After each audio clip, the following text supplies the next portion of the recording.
2007, 8 సంవత్సరం సందర్భంలో వైజాగ్లో పనిచేశా regional in charge TV nine regional bureau incharge.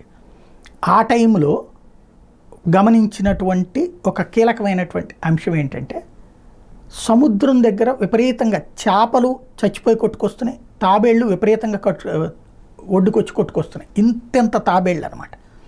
వాటి దగ్గరుండి నేను అవి కవర్ చేయడంతో పాటు లైవ్లు ఇచ్చాను. ఏం జరుగుతోంది అంటే, ఒకటి షిప్పుల ద్వారా జరగాలి, 2 పడవల ద్వారా జరగాలి. వాటన్నిటికంటే అతిపెద్దదైనటువంటి సమస్య ఏంటంటే, వైజాగ్ చుట్టుపక్కలంతా కూడా ఫార్మా ఇండస్ట్రీస్. ఈ ఫార్మా ఇండస్ట్రీస్ కాలుష్యాన్ని మామూలుగా అయితే కనుక ఒక పెద్ద పెద్ద బావులు తవ్వి ఆ బావులలోకి ఆ కాలుష్యాన్ని చేసి అక్కడ శుద్ధి చేసి ఆ తర్వాత ఇంకొక ప్యూరిఫై చేసి ఆ తర్వాత ఆ వాటర్ని ఎక్కడికి పంపించాలి అన్నటువంటి దానికి సంబంధించి ఒక స్పష్టమైన ప్రణాళిక ప్రభుత్వం దగ్గర ఉండాలి. కానీ ముందు కంపెనీ వస్తే చాలు అన్నటువంటి ఉద్దేశంతో ఇవన్నీ పట్టించుకోవు ప్రభుత్వాలు. కంపెనీ వస్తే కాసిన ఉద్యోగాలు వస్తాయి, ప్లస్ దానివల్ల ఓ ప్యాకేజీలు వస్తాయి అన్నటువంటిది. ఇవన్నీ ఏం చేస్తారంటే తీసుకెళ్ళి సముద్రంలో వదిలేస్తారు, శుద్ధి చేసి కూడా వదలరు, అట్లాగే వదిలేస్తారు. అవే అక్కడ జలచరాల చావులకు కారణం అవుతారు. రెండవది, అక్కడ ఈ ఏదైతే పోర్టులు కట్టడం వలన ఆ షిప్పులన్నీ కంటిన్యూగా వస్తూ ఉండటం వల్ల అందువల్ల చనిపోతుంటాయి.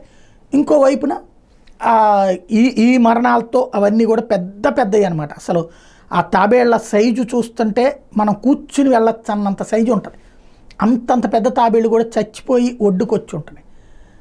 రిడ్లీ తరహా తాబేళ్ళు ఇట్లాంటివన్నీ దాని మీద పొంకాలు స్టోరీలు చేసాం. కాబట్టి అప్పుడు ఎవడూ పట్టించుకోలేదు. ఇప్పుడు పవన్ కళ్యాణ్ ఓ పక్కన పర్యావరణ శాఖ మంత్రి కావడం ఒక అందుకు శుభపరిణామం. కాకినాడ జిల్లాలో ఇప్పుడు ఎదురవుతున్నటువంటి తాబేళ్ల మరణాలకు సంబంధించిన కారణాల మీద దర్యాప్తుకు ఆదేశించారు.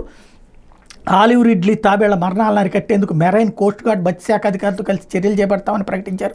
సంతానోత్పత్తి కోసం గుడ్డు పెట్టేందుకు తీరానికి చేరుకునే సమయంలో 5 కిలోమీటర్ల పరిధిలో బోట్లు తిరగకుండా చేపల వేట నిలిపేసేలా చర్యలు తీసుకుంటామంటూ మరోవైపున ప్రకటించారు అటవీ శాఖ అధికారులు.